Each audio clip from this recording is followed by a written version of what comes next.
Olá, pessoal. Boa noite. Boa noite, pessoal. Hoje nós marcamos essa conversa que a pedidos de vocês, dos meus seguidores, colegas de profissão, alunos, muita gente, pais, pacientes, muita gente pediu a minha opinião sobre a polêmica do museu envolvendo crianças.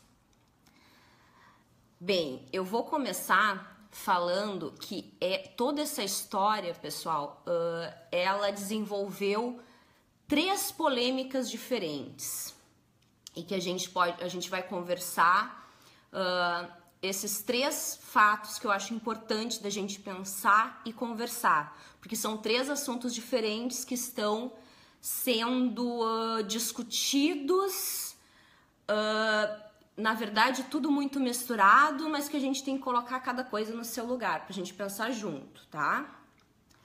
São 3 fatos importantes que aconteceram com essa situação. Em primeiro lugar, a menina interagindo com o homem nu.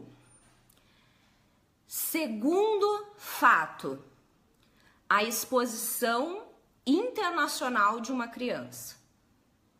Que, na minha opinião, o pior de tudo, a pior repercussão é a exposição que essa criança está tendo. E terceiro fato que a gente deve discutir é o julgamento social. As pessoas estarem falando sobre isso.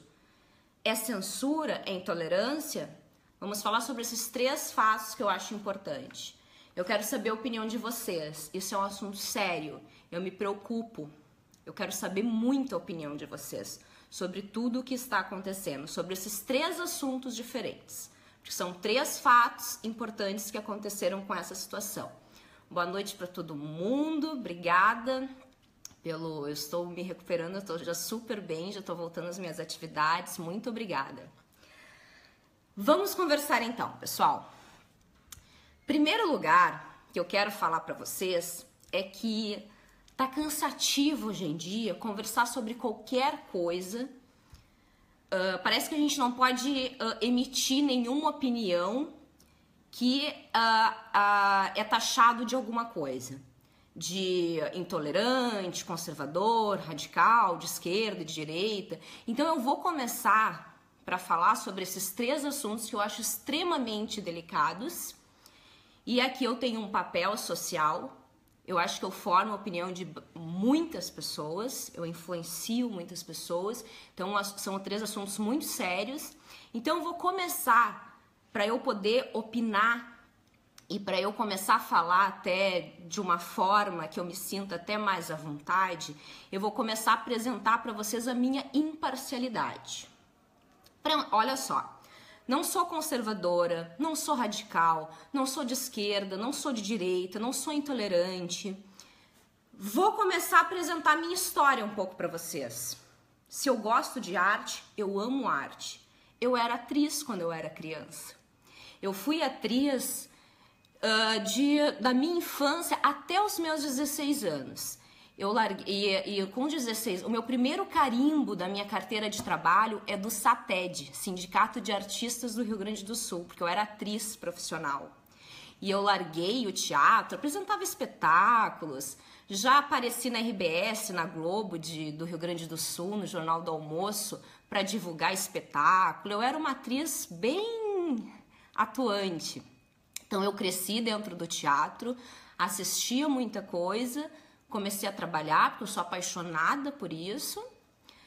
E desisti da carreira de atriz aos 16 anos, quando na faculdade de psicologia ficou muito sobrecarregado. Eu tive que escolher, porque era ensaio no final de semana. Quem é ator profissional sabe que é bastante puxado, a gente não pode ter hora para nada, a gente tem que ter uma disposição total pela profissão. E foi até uma decisão difícil na época para mim, porque eu amava, mas falou mais alto, né?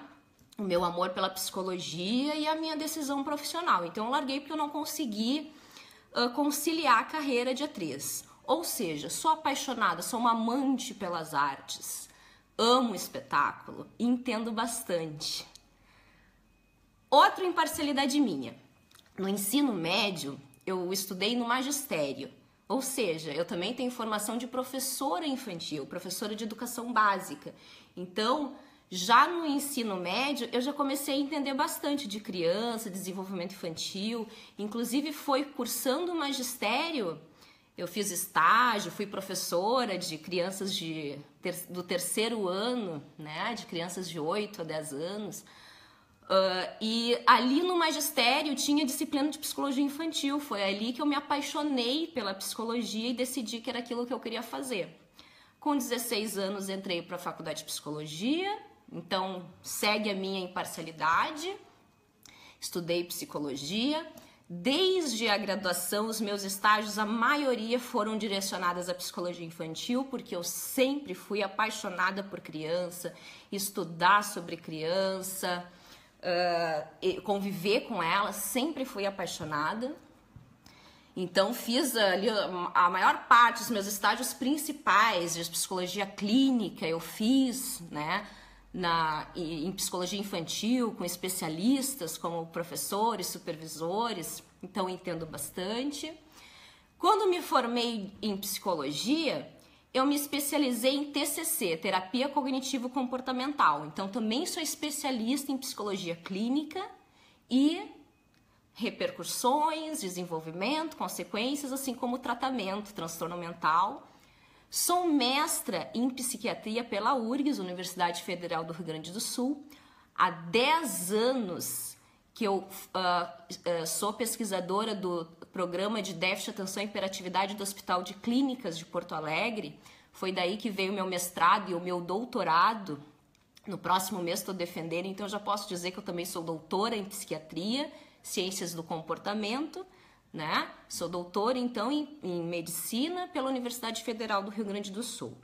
Então, eu já apresento um pouco da minha imparcialidade para mostrar que eu entendo do que eu estou falando e não tenho preconceito de lado algum. Falando um pouco também sobre a minha vivência no mundo das artes, museus, exposições, o que eu mais amo de fazer na vida é viajar. E o que eu mais amo de fazer quando eu viajo é visitar museus, espetáculos, exposições. Eu já fui no Museu do Louvre, do Prado, de Barcelona, de Nova York, no MAM, tudo que tem de exposição em museu, espetáculo da Broadway, o que tiver oportunidade, o que eu tiver acesso, eu estou assistindo. Ou seja, eu amo arte, eu entendo bastante. E por que eu estou falando isso para vocês antes de falar a minha opinião? Porque eu tô vendo muito,